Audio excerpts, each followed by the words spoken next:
Thank you, Susan. Good evening, everyone. Welcome to Community Board 3's April Exec Committee meeting. We are going to start with an approval of our previous month's minutes. Kenyelle, can you do a roll call? Yes. Tariq Durrell, Yes. Kenyelle Hernandez, yes. Amanda Liu, Yes. Mei Lee, Yes. Jake Gold, Yes. Arnett Scott, Here. absent, and Trevor Holland, Present. and David Crane. Not here. Okay. Great, thank you. I'm going to move on to our the board chair report. All that I have to report on Borough Board this morning. We passed a resolution on the Million Trees Initiative throughout the city. There was a larger conversation around open streets, and other boards are figuring that work out.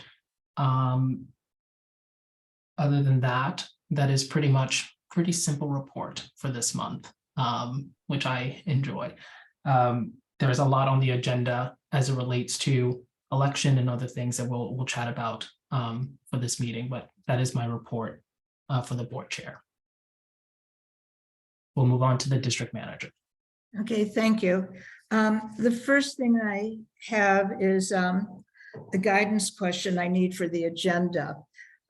We have a request from Department of DEP, and they have a repair unit at 30 Pike Street between Henry and Madison.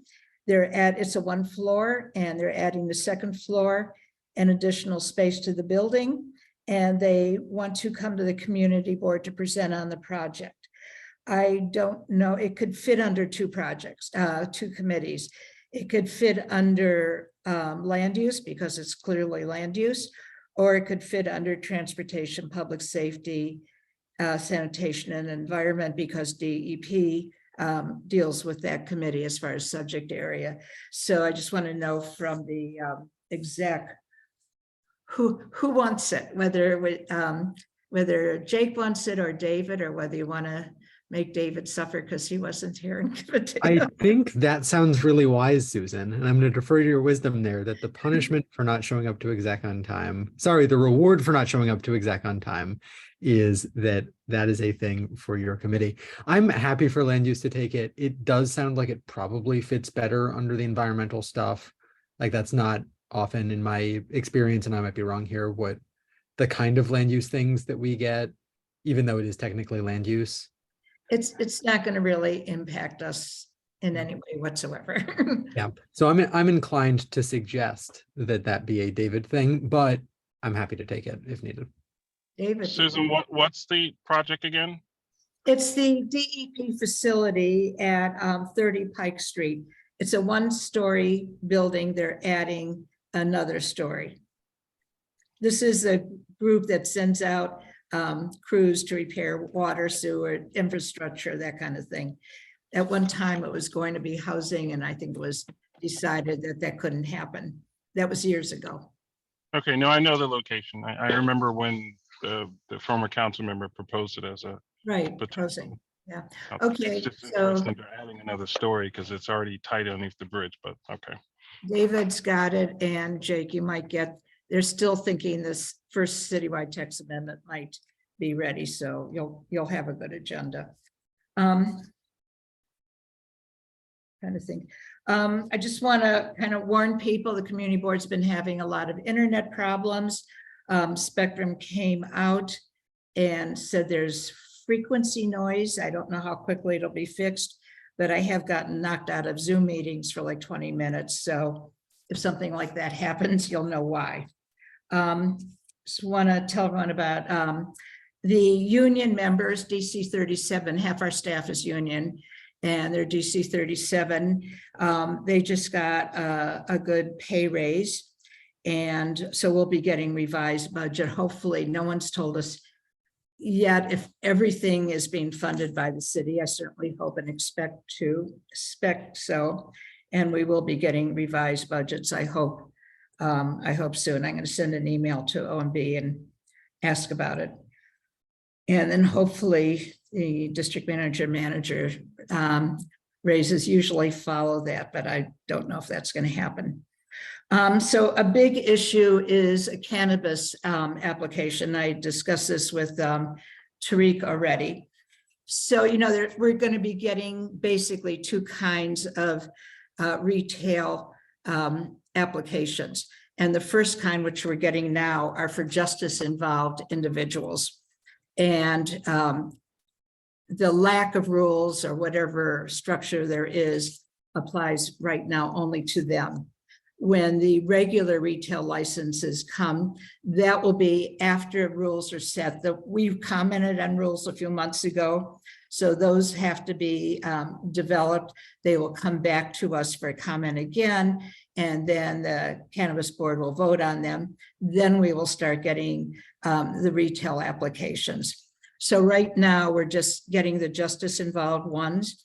The rules are either not in place or don't exist or impossible to understand. And we only get 30 days to comment. Last time I got an extension.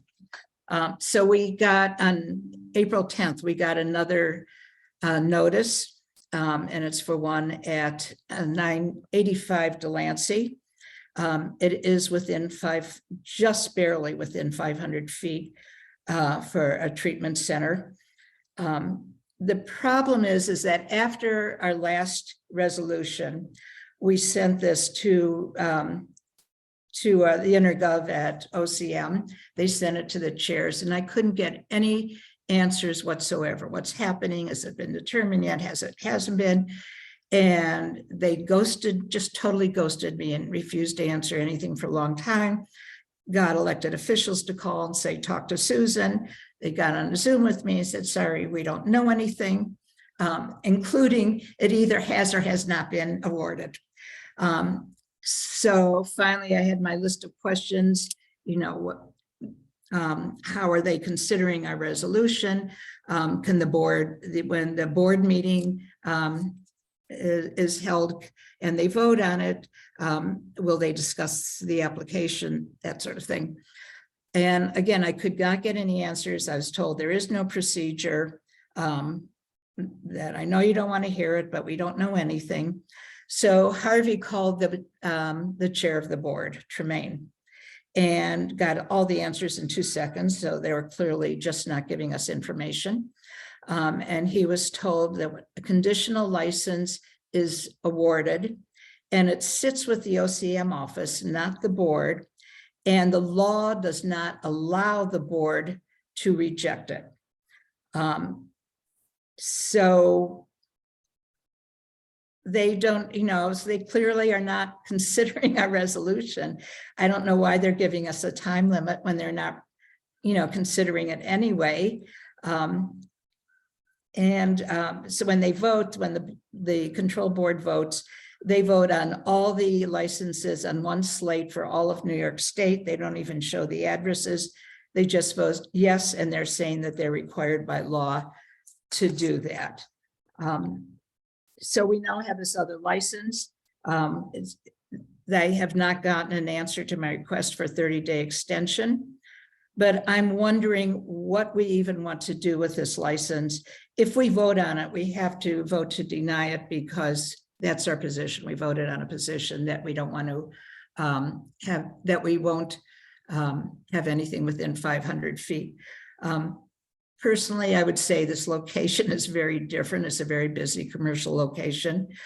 But I really don't see the purpose of voting on it since they're not considering our vote. And I wanted to ask the board what to do. When I spoke to Tariq earlier, we saw several options.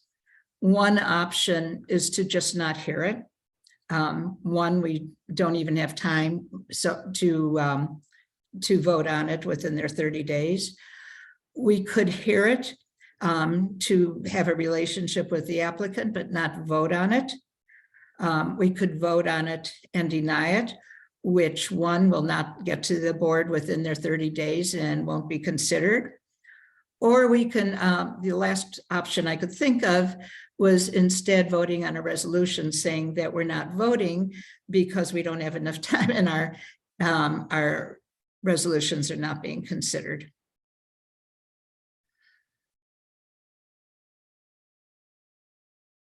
Does anyone have any thoughts on kind of the direction of hearing this applicant or not? So either way, they're gonna get, it's gonna go to OCM. Well, So, they already have a conditional license. The notice we got says they have a provisional license. so what would we be doing? That's my Just question. hearing, just hearing them out? So we know who's going into the location? Well, we know, I mean, I've been working with the guy, with the person for a while. He's actually going to the treatment center and, you know, talking to them to see if they see any issues and, you know, how he can work with them. Do we want to hear that? Do we want to hear if there is any issues from the treatment center? Do we want to just hear from them and see what they got to say? Like you said, just to have a relationship and understand them, or Well, do we the just- relationship wouldn't be with the treatment center and we can invite them to the meeting, but they can or can, you know, may or may not attend. no, with the applicant, to see what the treatment center told them and to get their, I guess, Viewpoint on it? yeah. Mm. Is that something that we want to take the time to do, or we want to just let them just get into the space regardless without making them go through that? That's what it is, right? And I would also, yes, and I guess the one thing I would add is whatever you decide probably needs to be the decision for other licenses of this type. You know, once we get into the regular retail, there will be real regulations that may or may not be helpful regulations. So this is how it's gonna go moving forward? Well, I'm saying just for what I'm saying, it would be just for the justice involved ones. Because when it gets to the regular retail licenses for anybody, that's when we're gonna have new rules and regulations. So that'll be a different situation. Okay, I'm curious to see what the rest of the members have to say. Amanda, I saw your hand. Oh, yeah, sorry. No, I'm just trying to get some more clarity around the question and the ask. And I think it sounds like we are being asked to create a process for hearing justice involved applications, because there will be a process that OCM at the state level will have for regular retail licenses that will come when it comes.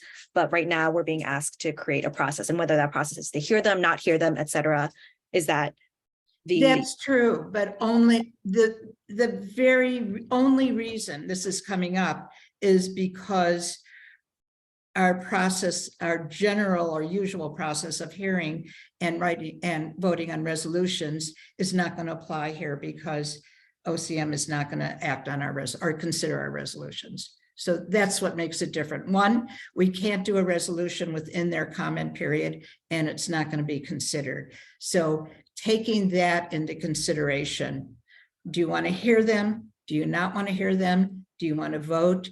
Or do you instead want to do a resolution saying we're not hearing them because you're not considering? And just to clarify, OCM is not going to hear a resolution because it's a justice involved application, or just because it's not within the time frame, or what is the reason they will not hear this specific, or our thoughts on this applicant? It's not about this applicant. It's about a process, their process for justice involved. Oh. So in general, And it's their process.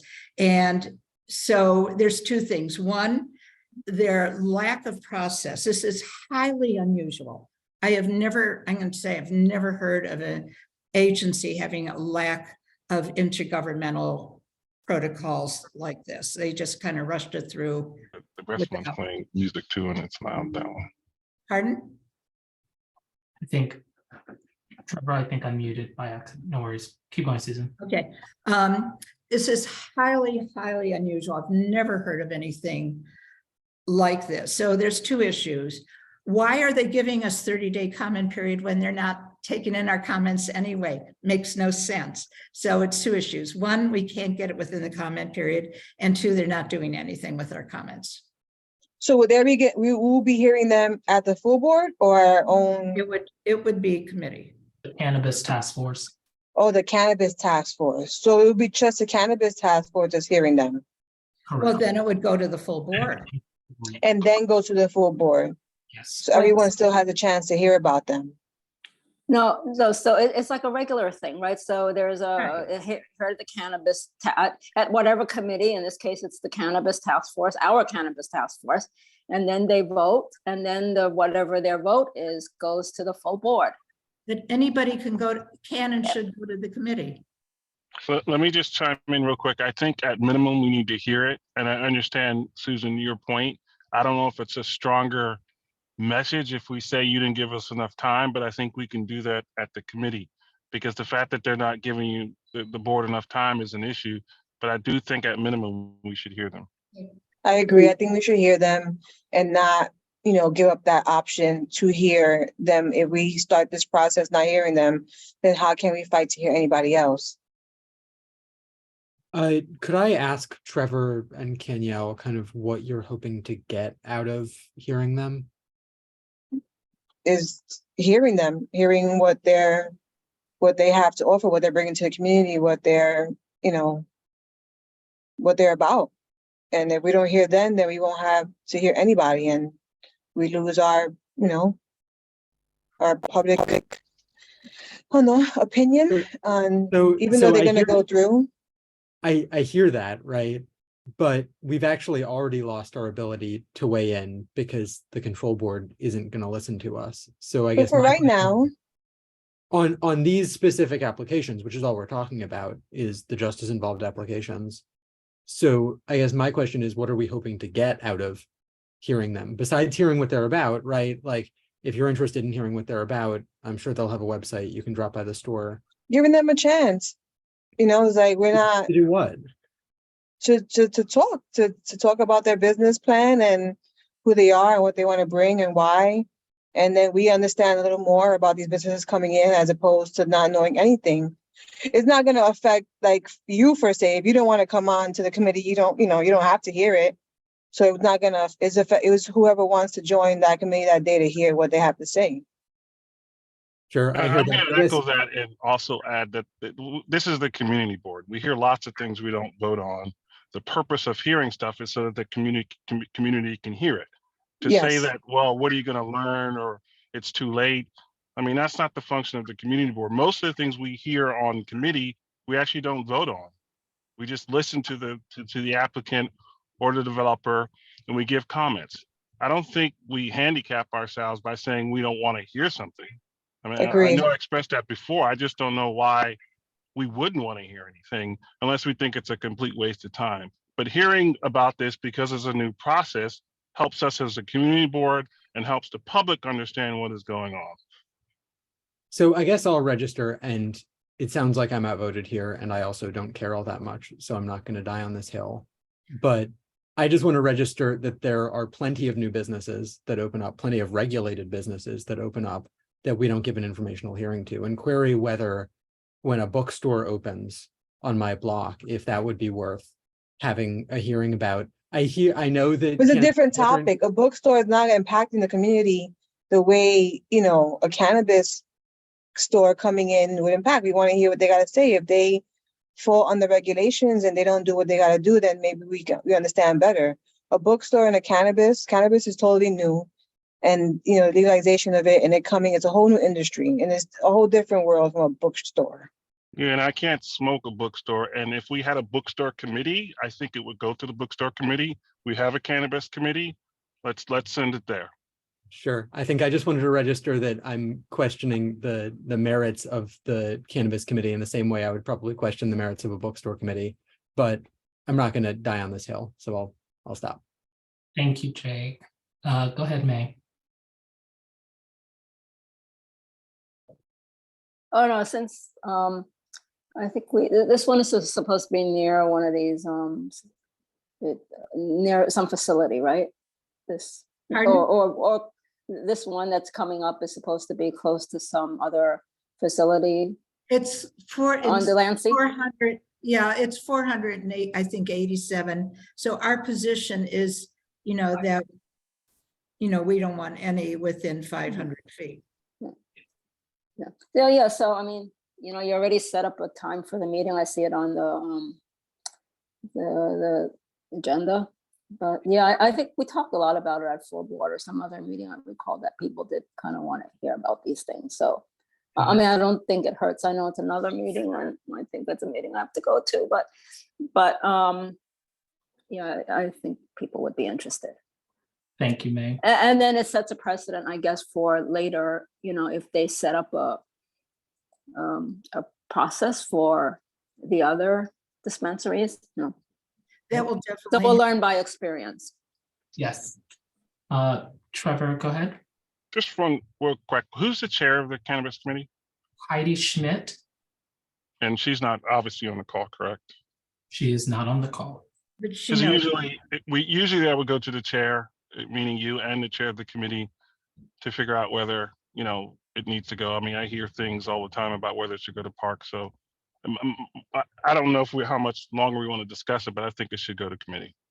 Yes, no, Susan brought it to my attention, and, we weighed out the options. And so, because Heidi is not on tonight, I said, let's talk about it here and see what exec thinks, before I make a decision if it's going to committee or not. But I think we're pretty much in a consensus of sending it to committee. David? That was a task force. And does it still exist? Yes. Yes. It does. Okay. Heidi isn't reapplying. So this is on she'll for still be on for the the board. May month. I mean, I don't know when the new appointments come down, but it's possible Heidi won't be a member at the time. Anyway, coordinate with her and figure that out. We've already been. You already have. Susan's communicated with her, yeah. And I believe she's trying to also pick a vice chair also. So it sounds like what I should be doing, but is one, putting it on, well, it's already on, but maybe adding community board, a resolution regarding card application procedures, so that would be the resolution to the OCM. So I'll just add that on. Okay. Okay, sounds good. Thank you. Just something about Zoom. We had changed the password because we were hacked. No, I was pretty sure how and why we were hacked. So there are less people with the password. Now we're trying to have less people. However, I know it has been given out, and we had a problem with the SLA Zoom meeting. The meeting was totally changed. A new meeting was started so that it had a different address than when Ed had first sent it out on the invites to all the applicants. All the applicants had problems getting in. And also, when you start a new meeting, instead of adding on meetings, all the panelists are gone. So nobody was invited. I'm going to change the password again. I will give it to all the chairs, or at least make sure there's one in every committee. But I just want to alert people to please be careful. It's, sometimes you go in and you do one thing and something else changes. I've seen it happen, like the time will change. I'll add a date and then the time will change. So trying to be as careful as possible. We were able to get the applicants to go to our agenda on the website and get in that way. So it turned out okay, but it was kind of a surprise and a shock. What else was I going to bring up? You want me to bring up the training? So at the last meeting, we talked about a training, and particularly from Hannah Dubin. It was a forward group that gave us the last training. Tariq and I had a conversation with her. I thought, actually, Tariq, I'd like you to say a few words. I thought it was very positive and productive. You want to say a few words about it? Yeah, we talked, I think all of what we, over the past month, what our board and has been discussing around communication, collaboration, how we're facilitating meetings, acknowledging the facilitation, difference between facilitating in person to facilitating on Zoom, right? And creating more of a standard of how our board and committees operate in doing that, so that we're all on the same page. And so I think that work is, we spoke with Hannah about that and what was needed in that on that front. And so that's what the training is going to look like for exec. And so once we have the new officers in place and also all the chairs, just to have, this kind of concrete discussion of how we're going to move forward in setting the tone for the community when they attend our meetings. And so the cost is 4,000, which we do have. The big question is that Tariq and I remember different days.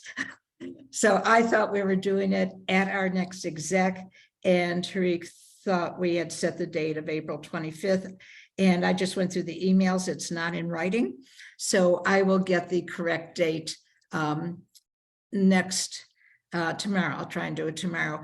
But would we prefer doing it at the exec so that everybody's already here? Just to clarify, it's either, Susan, it said April 25th. So May 18th. I'm sorry. May 18th is our next exec. The dates were confused on if it was May 25th or if Right. it was May 18th. But I remember in the meeting, I left the meeting putting it in my calendar for May 25th. But I'd rather not attend another meeting if that's not exactly right. So I'm hoping that we can move it to exec on May 18th. Okay, I will try and do that then. I'll let you know if there's a problem. And so if the exec is okay with that, we'll go forward. One of the things over, any amount over 2,000, exec needing to just kind of give some sort of approval, right, to Susan, that Right. we're okay with this expenditure. Yeah. Well, to all of us. We're all good with that? Yes, great. And then last is tomorrow, the Zoom emergency order will be extended for a month. That means Zoom. It will, I don't know if it will be extended after that. I think City Council is voting on open restaurants in May, maybe, but it's more likely than previously.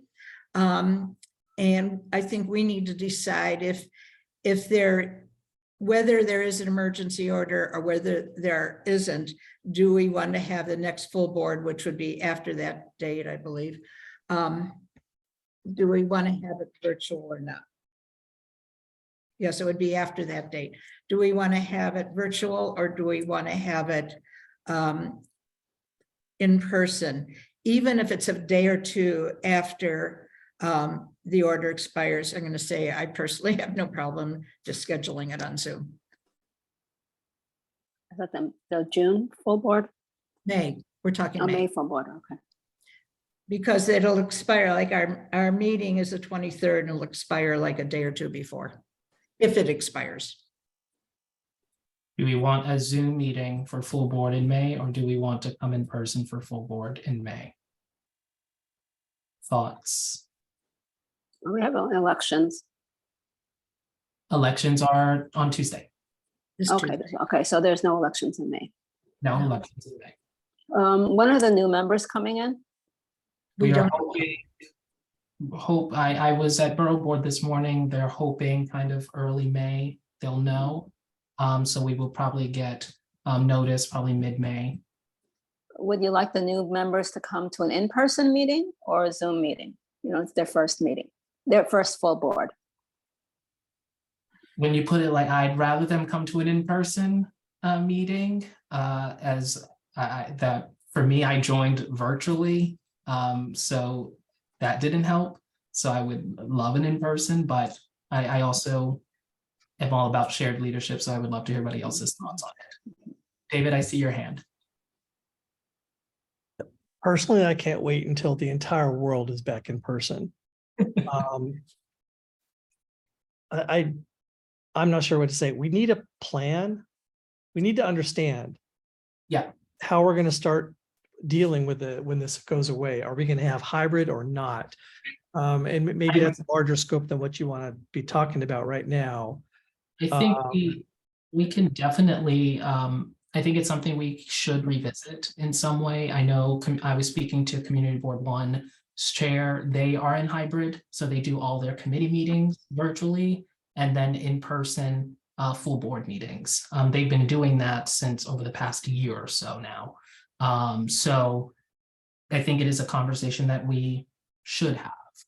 We as can't- an exec. We don't have the resources to have hybrid. They use the Manhattan Borough President's office. So we can't have a full board meeting in our office. We can have a hybrid committee, but it's too small to have a full board. What we can do, and this was the second part of my question, we can spend $500 to stream it, or we could spend, and I don't have the exact amount right now, a few hundred more to have a hybrid in the PS20. But we're certainly never going to be able to afford to do that every month. And unlike CB1, we don't have a free resource in our building to use. Well, that bites. The only place we could actually really do it is in the office for pretty small meetings. Right. But what I'm thinking is, like, at some point, it is going to go away, the option to have just Zoom meeting. And I think we passed the enabling resolution, but that's not the same thing as understanding how we're going to kick in, because it's pretty clear that we would need a lot more money to be able to do like full board meetings, hybrid, and large committee meetings. I don't think we can do that because we need a lot of equipment as well. Or in any case, if we abruptly say it's an in-person meeting, we're going to have a few members are going to be very angry. A few members, including myself, will be thrilled. That's my thoughts. Thank you, David. Trevor, I saw your hand first and then Amanda. Yeah, just real quick. I would prefer a Zoom, but I mean, I'd like to meet in person also. It's just to echo what David said. I can hear a couple members arguing about no windows and no circulation. So just be aware of that. I mean, I understand how people feel, but we're definitely going to get some folks who are going to say that that meeting place is not appropriate. But I'm fine with either or. Thank you, Trevor, for that. Go ahead, Amanda. Thanks. I think I would prefer in person, but I do think the maybe not giving an extra month's notice ahead to the full board might be a little bit unfair for folks who might need to mentally prepare for that, given the reasons mentioned. So I think that's the first thing. And then the second thing, I just want to get some more clarity on why CB1 has more resources than we do. That just doesn't seem fair. I'm curious, like, no, I mean, genuinely, like, there are people who might find our meetings a bit more accessible if it is hybrid, right? More people might be able to join. We clearly benefit a lot from being in person, and there's a lot of value to that, but there are also folks who really benefit from having a virtual space. So I think hybrid definitely is, that's the ideal future for me, but why can't we make that happen? Like, I'll tell you why. They're in the same building with the Manhattan Borough President, and the Manhattan Borough President said you can use our conference room. So if you want to go down, I'm sure they would let us use it too. If you want to hold it in CB1, which we can do, we can do that. If you want to go there, we can do that. it's not that far, right? Well, think of all the materials we carry. I'm happy to, I mean, yeah, sure, definitely. But I'm happy to, I'm sure, you know, if you ask for a few volunteers, we'll definitely agree to meet at CB3's. I just think that these are not reasons to not have a more accessible meeting for everyone. So I'm happy to help however I can. So we've never had we've always had meetings central to CB3. If the board wants to change the way they do things, that's fine. I'm happy to ask the borough president if we can use their conference room. Okay. And y'all, let me get you, and then we're gonna move on. I'm just agreeing. I'm 1 foot in, 1 foot out the same way. Like, just like Tarika came in virtually, I do like the in-persons, even though, you know, it is harder for my schedule and my condition right now, but I'm down for either way. So that's, you know. And maybe, is there no way we could do a different one besides on 120, since we hear the same complaint from the same people about the windows and air? There's no other central location that could be used. I remember one time using the the center, Arbor Center, if I'm saying that right, Susan? Abrams. Abrams, yeah. It's almost impossible. I've tried many times to get them. They're booked Okay. almost every night. Okay, So can I say, the air in PS 20, if it were not healthy, we wouldn't want our children in there every day. And I think there's probably been one complaint. And we can stream, you know, we can do once, you know, at least one stream. It's $500. That's not hybrid. If we did hybrid, it would be about another 200 to 300 on top. Susan, if we decided in person, what is the what's the time, like, schedule from right now? I need to know now, because we need to schedule with the custodian, and it takes a lot of effort to do that. Okay, all right, so thank you for that. Go ahead, Jake. That was an accident. Oh, man, no. Cool. All right, so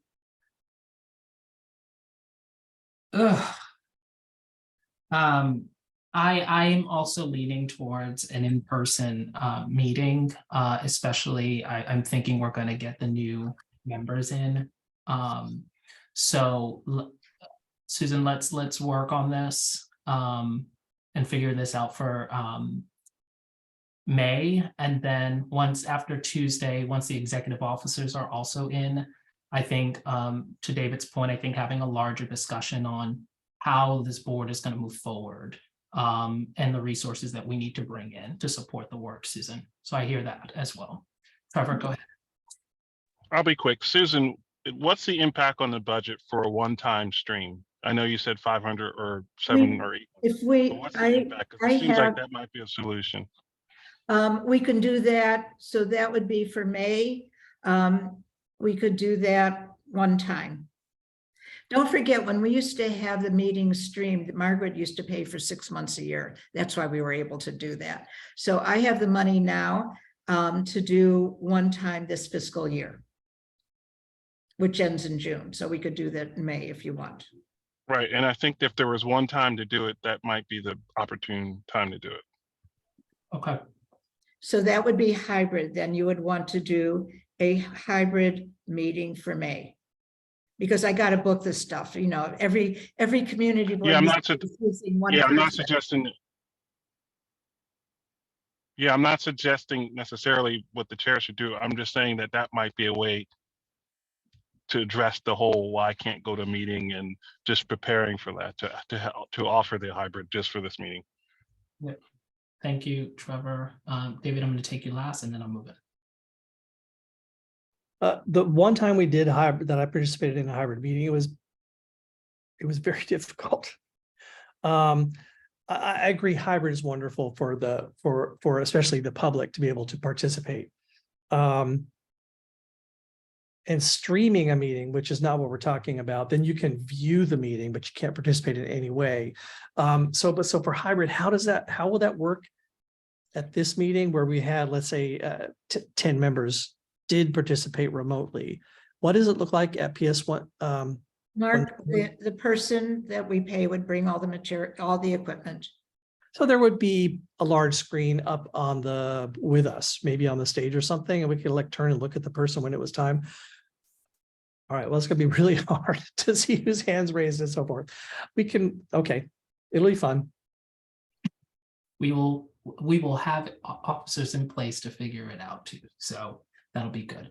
All right, thank you. Susan, is there anything else? That's it. Okay, great. So So, should we tell David what he did when he wasn't here?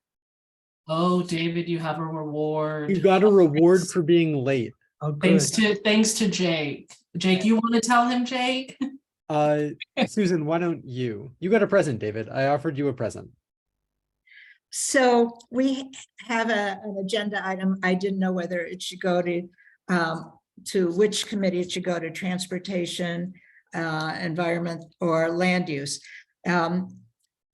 DEP at 30 has their facility at 30 Pitt Street.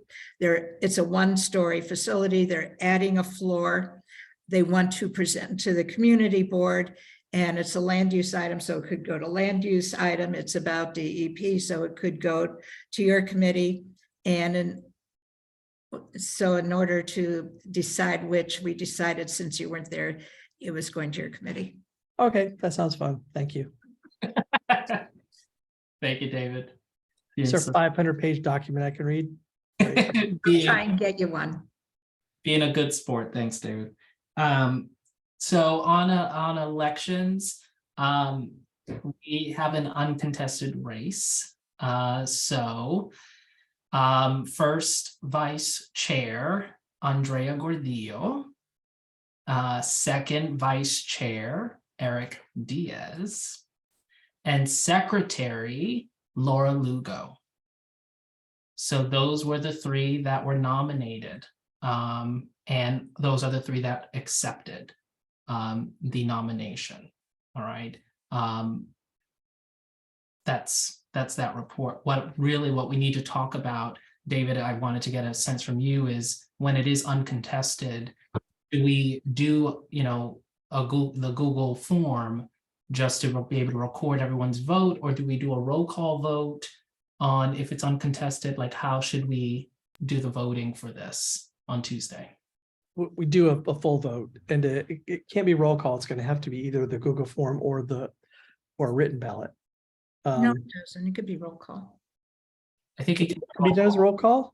It could be, as long as you have each person, as long as you can identify each person's vote, it can be roll call. Okay. Yes. Well, then if that's the requirement, as opposed to, because it used to be written, you have to write it. That was just, If that's the requirement, then you can do it with a full roll call vote, but it has to be done. We can't do it by acclamation or anything like that. That's all. Okay. People still are free to not vote for a position. Okay. And you still must get a majority of the Majority of cast. Yeah. And the number of votes cast must be a quorum. Yeah. All right, so Amanda and I have been working through this, so from tonight's meeting, I'll coordinate with Amanda the best way to do that for Tuesday that doesn't cause too much chaos in the meeting. So go ahead, Susan. do you want to send out, I mean, generally, I don't remember, generally you have fuller elections and people get, calls and lists. Do you want to send out to the board notes saying who will be running? Amanda's been emailing. Do you want to send an email out? Just to inform everybody who's running, so at least they have from now until Tuesday to call and check in with each other. Oh, no, I meant to the full board, to let the full board. Yeah, that's what I'm saying. Is that okay, Amanda? Sure, yeah, I can do that. No problem. Appreciate you. Thanks. And I would just say we have had, last time we had an election for was just one vacancy. We did a roll call vote. I forget who it was. Okay. I do want to thank Amanda for her work on this as well. So thanks, Amanda, for gathering all the nominations and things. May, I see your hand. Go ahead. Well, this is for 3 vacancies, and there are 3 uncontested vacancies. I think it's the first time we had 3 uncontested. Right. So maybe somebody should, because they might be expecting like a ballot vote because there's 3 of them. I don't know, maybe somewhere in your note, Amanda, you should, what we should tell people that it's, if we're doing roll call vote, that's what it's going to be. Because they may not expect it, so they may, Yeah. Thank you for that. Just so that everybody feels informed and prepared for Tuesday on right, this. and that we're not like, like doing something that's like not in the bylaws.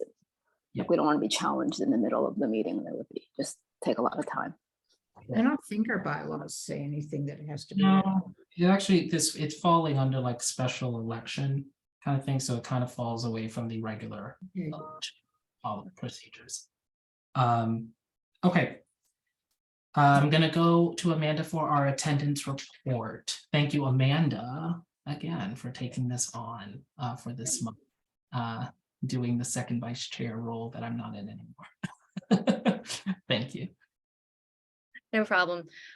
So if everyone's comfortable, I can just go through the list of folks who did not meet the attendance threshold. Oh, sorry. Who did not go through the attendance threshold by name and the percentage of absences across the combined obligations. So I will just go ahead and get started, and please feel free to stop me if this process doesn't seem right. So the first person is Ana Calderon. She has been absent 71% of her time. Okay. Eric Diaz, 38%. Jamie Felber, 50%, it's 50. Shirley Fennessy, 54. Deborah Glass, 58. Andrea Gordillo, 35. Alicia Lewis Coleman, 71. David Louie, 38. Arnett Scott, 42. Troy Velez, 40. And Jackie Wong, 100. You said Troy Velez 40. What was the last one? Troy Velez, 40, and Jackie Wong at 100%. Okay. Can you say it one more time? Make sure I got everyone on the list. Sure, no problem. Thank you. Kenyal, do you need the percentages as well, or just the people's name? Okay, the percentages as well. And I can also email this if it's easier. Or you can email it. You could just email it, and I can fix it when I do my edits. I just want to no, let me go just make sure I have it. So and confirm with me, Amanda. So Ana Calderon, 71%, Eric Diaz, 38%, Jamie Felber, 50%, Shirley Fennessy, 54%, Deborah Glass, 50%, 58%. Who's the A name? Who's next? Andrea. Andrea Rodillo, was that 35? Yep. Arnett Scott, 71. David Lee, 38. Who am I missing after Andrea? Jackie. No? I have Troy Velez, 40, Jackie Wan, 100. Troy And Velez. do you have Arnett Scott at 42? Yes, Okay, then that's everyone. that's everyone. Okay. Correct me, I think from our last Susan, Jamie Felber, we did a reprimand, right? We had a 3-month letter and a reprimand. So this is, I guess, the 4th thing, attendance issue. But if I could just mention, David Louie, Alicia Lewis, and I believe Jackie Wong are not reapplying. Okay. And then I think May is probably also raising her hand to say Deborah Glass was very sick for a while. Yes, Deborah Glass was very sick for a while, and she communicated each time. Every time she was out sick, she usually CC'd the board chair. So it was Paul most of the time. Since you've been chair, Tariq, she's been here. She's been able to go to the meetings. And then I'm not sure if Shirley Fennessy applied. I mean, she's up for renewal. I'm not quite sure if she reapplied or not. She hadn't made up her mind the last time I talked to her. Mm-hmm. So maybe, I don't know if I don't know if that makes a difference. Like there are people who have not reapplied. Yeah, I mean, other than my understanding is like other than Jamie Felber's probably is serious because we've already addressed it. Everyone else would be a first-time letter of letting them know that their attendance is at this rate, and so giving them then the 3 months to fix it. Well, yeah, right. No, I understand, but maybe by the time they get the letter, they won't. I mean, they're not going to be on the board if they haven't reapplied, is what I'm saying. Right. A few. Yeah. Yes. A few. Right. So I don't know if the Manhattan Borough president can give you that information, about who has or hasn't. So, we sort of save ourselves a little, a letter, and then maybe a little bit in terms of communications, Yeah. a little, I don't know what it was, Little ease here. Yeah. Trevor, I see your hand, then Susan, then David, and then Amanda. Just real quick, what's the threshold again? 33. Okay, thanks. Okay, a couple of things. Are these percentages of absences or percentages of presence? Absences. Okay, so we absolutely know David Louis and Alicia Lewis did not reapply, because I was helping the borough president reach out to everybody, and they said, no, we're not reapplying. So you can take those off. But the other thing the exec does is decide who to send a letter to. We generally do not send a letter to everyone. For instance, someone that's been ill and communicated in advance that she would try to come when possible. In the past, we have considered circumstances. Okay, David. Didn't we also have Shirley Fantasy last month? Yeah, but I don't think we took any action on her. Okay, and with Jamie, we did. Is that the distinction? Jamie, we did, yes. Thanks. Amanda. So just one quick thing on Jamie that I wanted to check, or any of these given the time frame. So we do these attendance records every 2 times a year, right, for a 6-month report.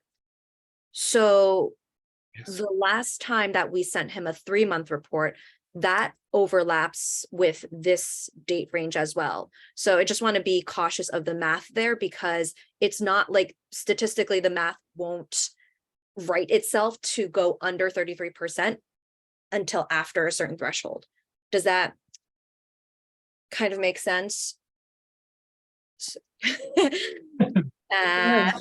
you can look at the last few months too.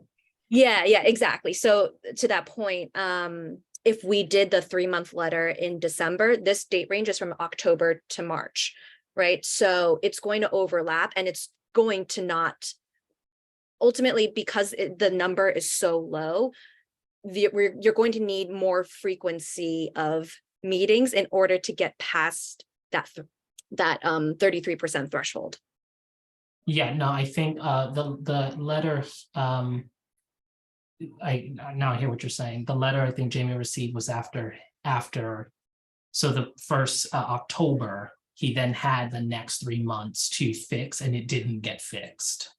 So that's where he received a reprimand in January from that. I see. Okay, cool. So then even from that, January, February, March, the attendance is still wasn't fixed in any way. Yeah, because I'm just referencing it right now. He was present for a few of the full board meetings after December. But we can, would it be helpful if this is one member we're going to be considering to hear the specific months and the absences for that? Yes, I would say. Yeah. Okay. So for the October to March date range, October is absent. So that's absent at the beginning of the meeting, absent at the end of the meeting. So that's October. For November, it's absent. December is absent. And then January is present, absent. February is present. And March is absent for the full board. For SLA, October is present, absent. November is present. December is present. Jan is absent. Feb is present. And March is present. And April is present, absent. That's not within. Yeah. That's not within. It's not, I was just. Yeah, and then, so when you calculated all of the full board and his SLA, that's where he's totaling 50%. Correct. Yeah. Okay, I think that's how we would count it, just for this, so, okay. So out of these, so from what May, thank you for raising that point with Deborah as well. So Jackie Wong, Susan, reapplying, what's I don't, every time I reached out, there were two people I kept reaching out to that never responded. And Jackie was one. I suspect he didn't reapply, but I can't 100% confirm it. Okay, so right now, I think off of what you all are saying, I have potential letters. Of course, this is going to go, for a vote. But Ana Calderon, Eric Diaz, Andrea Gordillo, Arnett Scott, Troy Velez. Those are the individuals that I have outside of the ones that are not reapplying and ones that we're making a special consideration for. Is that correct? So Jamie's not getting another letter? Oh, and I mean, Jamie's a different conversation because of- Got it, okay. I would say. But Trevor, I see your hand.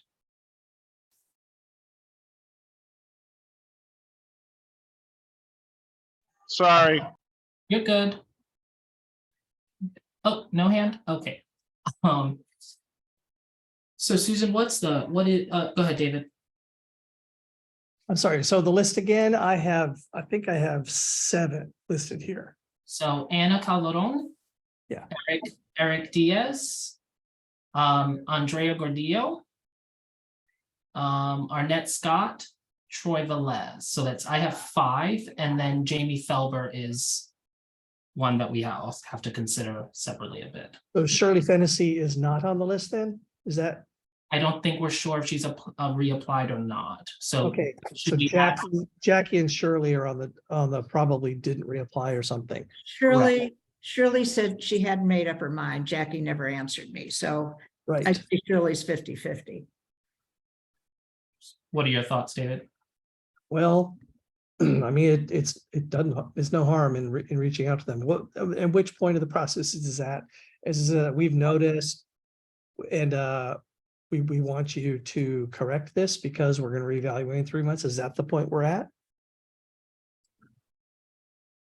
I mean, we can, I think with Shirley and Jackie, we can definitely do that. And, I think I will then have to check with to see if they reapplied or not. Right. Which then Right. would inform if we send the letter or not. Well, what would the letter be? Is this the letter? This is that the 3 months. You have like 3 months. Hey, was your attendance, over our last report. You have 3 months to adjust and fix, And if it's not fixed in 3 months, then we would consider bringing them in to talk. Okay. I don't see any problem with doing it for all of them, except for, of course, Deborah, who was very ill and was communicative. Jamie, because we just took action, and he's basically on probation at the moment. David Louis and Alicia, if those 2 really did not reapply, then there really isn't. It would just be unpleasant. But the ones that we do not know, I think we should take the opportunity. I'm a little surprised at Eric Diaz, I gotta say. First of all, that and I communicated this with him, like running for a position where he couldn't do the main thing just 2 months ago that the position requires. But if his attendance is that bad also, but it's too late to do with that. I think we should send it to all of them. I really should, except for the 4 that you had already carved out. But I would include Jackie and Shirley. Okay. I would include all 7 of them because this is this really is a reminder letter. This is not a high impact letter. That's my feeling. I know when people get it, sometimes they may have a stronger reaction. Okay. I agree with you, David, on that. May? Hey, look, yeah, after this meeting, I'll reach out to Shirley, okay, and and just find out. I mean, it's either she did or she didn't, then she'll be honest about it. So, and if I hear from you before you hear from the borough president, I'll shoot you An email, Tariq, are you the one to, Yeah, or email, or is it Amanda? no, email me because the letters have to come from me. So, Okay, I'll let you know what Shirley says. Okay, unless you hear from Borough President first. okay, sounds good. Thank you, Amanda, for taking that on, and doing that. David, let's go to Robert's rules item. Okay, is that a vote then? We've agreed, do we, Do we need a vote on, Yes, for sending that letter? Yes. yes? Yeah, I mean, you could say, these are the lists, read the entire list and say if there's no objection, you could have that kind of a vote. Okay, so I think. here, I will say, here's the list. So that we'll be sending letters out. Anna Calderon, Eric Diaz, Andrea Gordillo, Arnett Scott, Troy Velez, Jackie Wan, and Shirley Fennessy. Are there any objections? No objections? so can I just ask, is this go to the full board then for a vote or no? Does this go on? It doesn't. It does not. No, this is all just, Okay. this friendly reminder letter. And we I do did- not have to put it on the vote sheet. Correct. Yeah, we don't want anything like this to go to the full board until we really need to go public, like we are kicking you off or we are putting you on probation. Yeah. Thank you, David, for clarifying that. But gonna go back to you for the Roberts Rules item. Okay, so what I'll talk about now is when we have votes, I don't know how to tell the whole board this. You're only allowed to say yes, no, abstain, or present not voting, stating a reason. You're not allowed to say, oh, and congratulations on blah, blah, blah. That has got to stop. It interrupts the flow of the vote. It really stretches it out. And it annoys me no end. I mean, get off my lawn. But seriously, the vote needs to be taken pretty quickly, because some people will take their signal about, what they're going to vote on based on other votes they've heard. You can't focus on the vote taking if people are constantly interrupting. Oh, and happy holidays, or, congratulations on becoming chair. I mean, those kinds of things are just like common. Anyway, I don't know how to do that, but maybe we should remind people at the full board before we do the full roll call. Just as a reminder, this is the vote. It needs to be very tight. Please don't make extraneous comments. And that's, that's something I've been want to say. It's not, yeah. Sometimes people will stop and say, what are we voting on? I don't know what to say about that. They should abstain. At that point, you really should tell them, if you don't know what we're voting on, then I advise you to abstain. But to stop and Yeah, that is another pet peeve of mine. It's like, when a vote is being taken, you need to immediately wake up and say, point of order, what is this vote on? Could we clarify that? That needs to be done before the vote starts. Yeah. But I guess if someone doesn't know what they're voting on, if it doesn't take long to explain to them, you can go ahead and explain it. But if this person is really not going to be able to get it, which is very common if it's if the motion is a denial and then it's a yes to deny and a no to not deny, I mean, that's a double negative, but my God, we have been together on this board for a long time. This is not a new concept. And if someone is not going to be able to understand it, and that's the point of misunderstanding, and we're deep into the vote, I think I would advise them to abstain. If you don't understand the impact of your vote, it's, you need to abstain, and we need to clarify that up front before the vote begins. got it. They can handle it case by case, but really, if people are starting to do things like, and Merry Christmas, everybody, happy holidays, that really should be stopped right there, because it just draws it out in the most annoying way. Got it. Gonna move, are there any items to promote on social media? There is, I'm literally waiting after April with the officers and also kind of just restructure so that we can figure out social media, outreach, all of those things. It's been March and April trying to just gather all these things. So after this month, I think we can definitely think about more of our social media strategy and engaging community in that. Susan? Yeah, I would think about maybe the rat mitigation. When I went to the precinct meeting, so let people know, I try to go to the precinct meetings and give little community board reports on upcoming things that are interested in that area. And I mentioned last Tuesday, the rat mitigation. People are very interested in that. So, maybe promoting that might be, it's a new rat mitigation that City Council just created. Okay. May? I was going to mention this in my report. I think me and Susan wanted to discuss a little bit. It's that Susan, I'm talking about that CB2 mental health panel. Yeah. Is that something? I They forget. have a little flyer for it. Yeah, maybe just have distribute the flyer. Yeah, on social media. Yeah, that's a good idea. On the Instagram or whatever we have. Yeah, so CB2 and 4 and 5 are having a panel about mental health. Yep. I'll describe it more in my report, but it's like a Zoom panel Okay. about mental health programs. All right. And I still forgot that for the agenda. Got it. Okay. So I have those two things. And then, as I said, an interest of mine is to figure out kind of our strategy with social media and figuring out kind of procedure of how to do that, getting someone to actually do that work moving forward. So those are all things that I need to figure out. But let's go on to committee reports.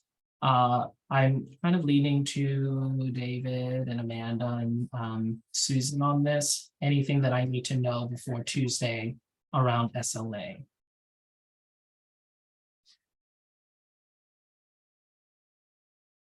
I don't think anybody would be coming to the meeting about anything, do you, David or Amanda? This is a standard collection of amendments. I don't know that anything is going to blow up on us. I don't think so, Amanda.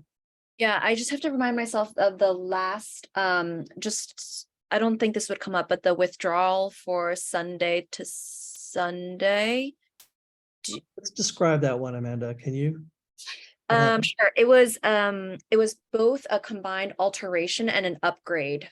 So this is a location at 88 Ludlow. At the corner of Orchard and Broome. Right. Orchard Broome.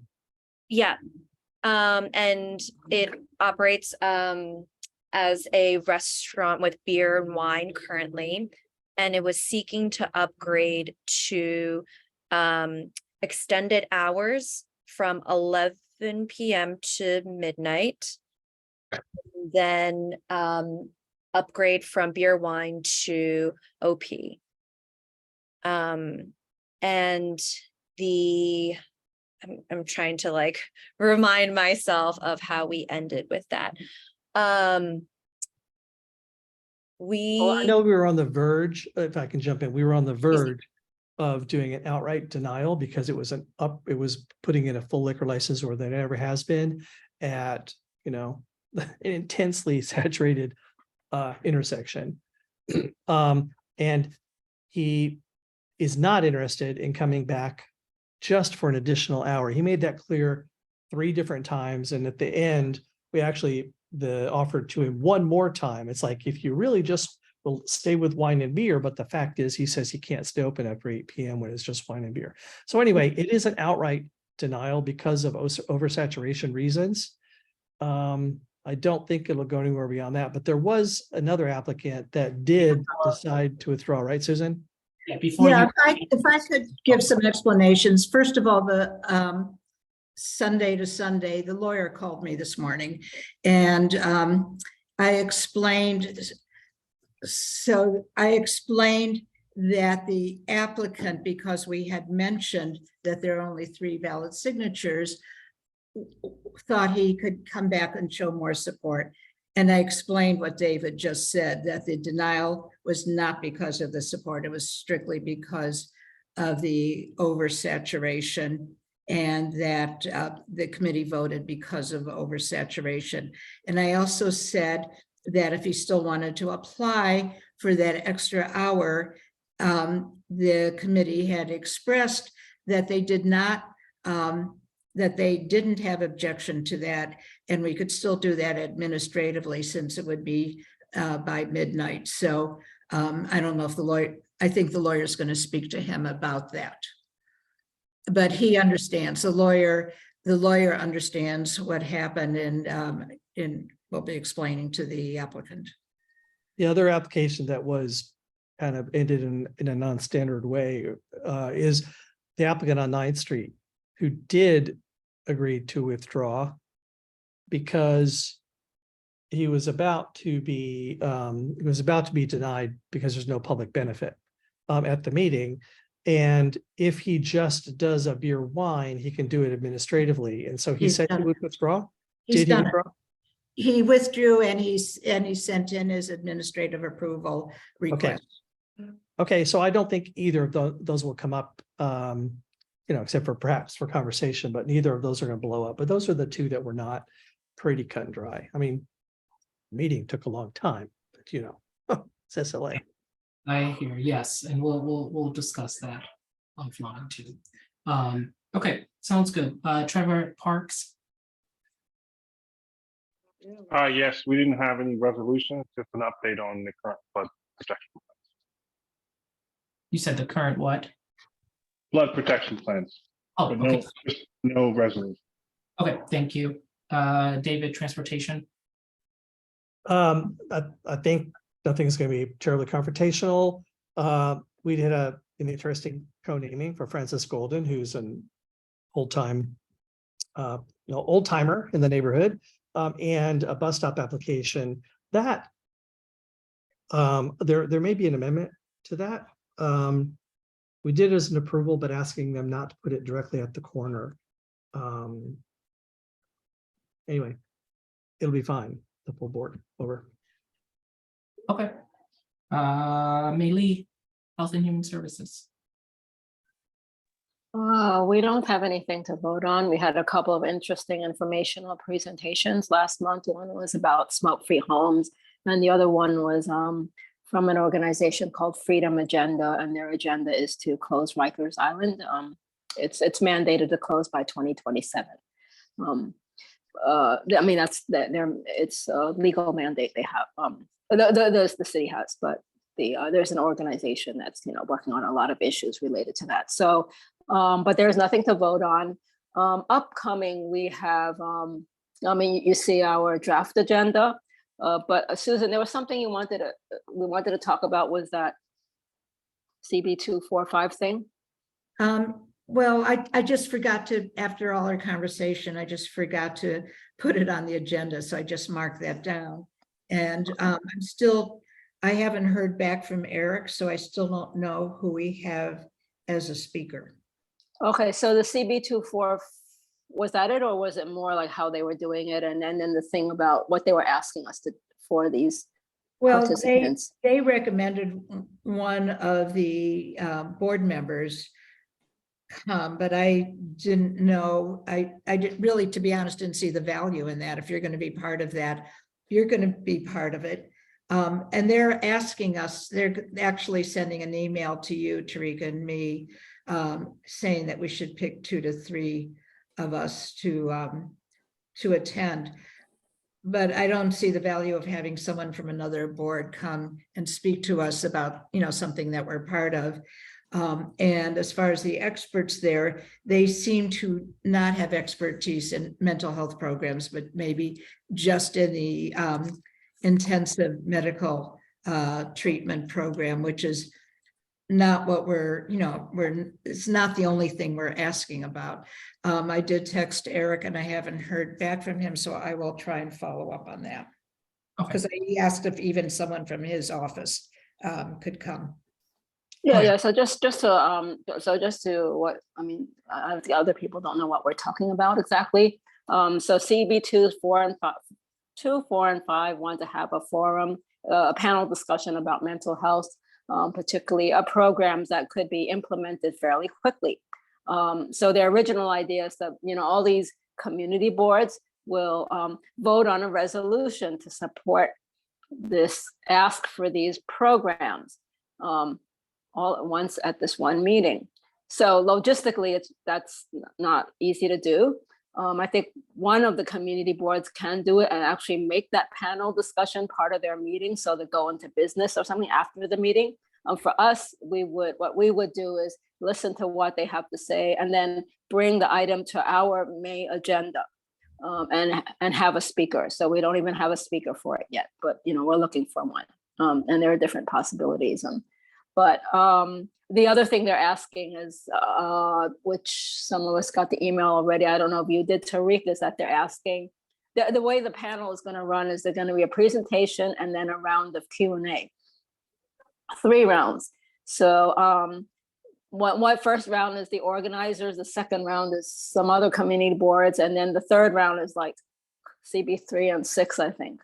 So we're being invited to go ask some questions, and they said it could be the DM and the board chair or the committee chair and the board chair. So it's on April 27th. I could go. Okay.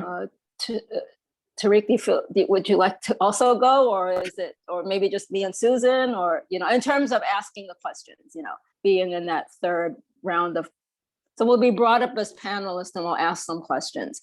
And the meeting is open to the public, so everybody or anybody can go, and we'll blast it on social media too. All right. We can. I'll follow up with you and Susan after this on that. Oh, Actually, she called me today because nobody answered her. And I said I would find out at the exec. All right, so Susan and I right now, I think I'm booked that evening. So if you and if May and Susan, you guys can go to that, that'd be great. Okay. Okay. I think that was the end of my report. Thank you, May. Go ahead, Jake. We did not meet this month, so nothing interesting. Next month, I think that the zoning text amendment part of the Mayor's City AES might be a little interesting to watch if you're interested. I should also register that I have accepted a contract gig out of New York for May, June, and July. So you will see less of me to the extent meetings are not on Zoom. Even if meetings are on Zoom, you might see less of me because the contract gig is in Alaska. So the time zones don't quite mesh. But yeah, I think that's everything. And Vice Damaris will be leading. Yes, Damaris will be stepping up to be vice chair, and she knows all that. Okay, thank you so much. Susan, do you have an update on landmarks? I know Sandra couldn't make it. I believe, well, all I know is that I got a few, 1 or 2 emails that I think you got at least one, or I forwarded to you. So evidently it was approved, and we have a few people from the community objecting. That's all I know. Okay. I'll look back at my email on that. Great. I mean, I don't think there's anything to be done particularly. Okay, sounds good. Great. I think that's done. We did it, y'all. Danielle, can you do a roll call to close us out and adjourn? Yes. Tariq Giroux? Oops, point of order, point of something. Before we Yes. do that. What happened with Jamie the last time and this letter? Because his attendance is terrible. He keeps leaving SLA early as well. He has to go work. And that's, his really one committee. Or anyway, did we take no action with him last month? You said it was different, or it was in flight, and I'm not actually convinced. I think we did a reprimand on. Yes. Did a reprimand. So Yeah. then why would we? Okay, so it's not like we gave him a period of time in which to correct it. That's not in flight with him, right? So why was the rationale for not sending him a letter this time saying, hey, we noticed that you're again non-compliant. I'm sure it's just because you haven't done your, you know. I think it was, I attempt think, to approve yet. If we don't do it now, are we going to be able to not kick him off the board next time, which I would be inclined to do? If he doesn't improve, I mean, are we going to lose a 6-month window with him because we don't send him this letter now? I think I need clarity on process after there's a reprimand and then the attendance doesn't improve. What is that? Well, I think it's Never happened before. I think it just ended, right? Just now. I think what we just sent him was a, hey, look, you really have to improve. And then now we've got an opportunity. I think we probably should be sending him a letter is what I'm saying. It doesn't hurt. Last month we sent him a letter saying, You reprimanded. It was you're reprimanded. But then this time we need to include him, I think, this time. Just to clarify really quickly, what does improvement look like? Because I didn't do a calculation based on improvement. I did a calculation for everyone point blank, and that calculation was based on over, 33% over the past 6 months. So if we're talking about improvement, I can calculate something to see.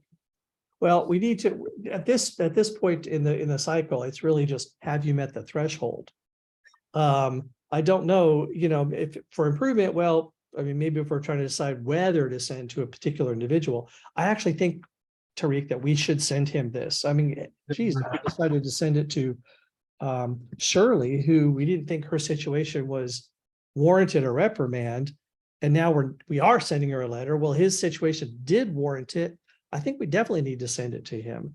I mean, he was at 50%. So should we, I would like to move that we basically also send it to him. I second it. But Yeah. Last time it was in debate if he was even gonna be terminated or reprimanded, and we chose to reprimand as a, compromise. So now that he hasn't shown improvement, I'm also confused on why it's not moving to another step. I think what Amanda's also saying is that the calculation that she did was based on 6 months. So in context of what I'm seeing from January to March, there probably was improvement. But the calculation currently did not calculate that. So I think if she came back with a calculation on improvement, he would have improved. But I'm in agreement with David around sending him a letter, just because it is in the 6-month period calculation, it is still 50%. And are you drafting that letter, or do we have a set one that we do? Like, for instance, if you're drafting it and you did look back and say he's improved a bit, you could say, attaboy, keep it up, but just to let you know, you do. I believe need to there keep is, improving. when I was second vice chair, yes, there was a letter. It usually, I would just do the percentages and then it would go to Paul and they would put it in and send it out the 3-month. Kind of resolutions like the reprimand came on exec for us to review the language. So there is a draft of that letter. Okay. Yeah. He only improved in SLA because he's still completely absent for all the full boards, if I'm correct, from what Amanda had read us. No, he was present for in February. I forgot when we sent the letter to him, if that So was in December. He was present just after the reprimand. After that exact reprimand, then he came for that full board and then he didn't come again. Okay. Yeah. So I think it just we'd have to get a different calculation. So I don't want to speak on it because I don't have the actual percentage of what that looks like. But I am in agreement in at least for now sending him a letter, right? And then we have that at least to back us up on that. May I see your hand? Go ahead. Okay, update. So I did send a short message to Shirley while we were talking and she replied back. She did not reapply. Okay, great, thank you. So that would put us 1, 2, 3, 4, 5, still 7 individuals. Okay. So what are the next steps? Do you want me to send you the last letters that were sent out so that you can? So then I can fill in Okay. that. Thank you, Susan. I believe based on what May said, we could drop Shirley from getting a letter. Yeah, I just did. You just did. I Thank you. just, Okay, yep. great. okay. Thank you, David, for bringing that up. Sorry for that last minute stopping of the adjournment. but- It's okay. We weren't in the vote yet, so, you know, works.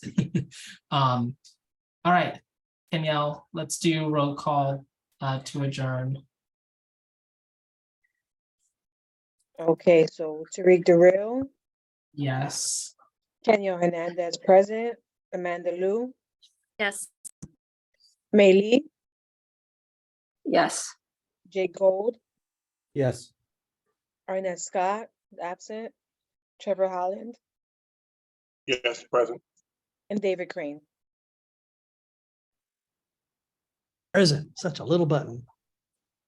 Okay, thank you all so much. I hope you have a good rest of your evening and we'll see you Tuesday night. Thank you. Good night. Okay, bye. See you Tuesday.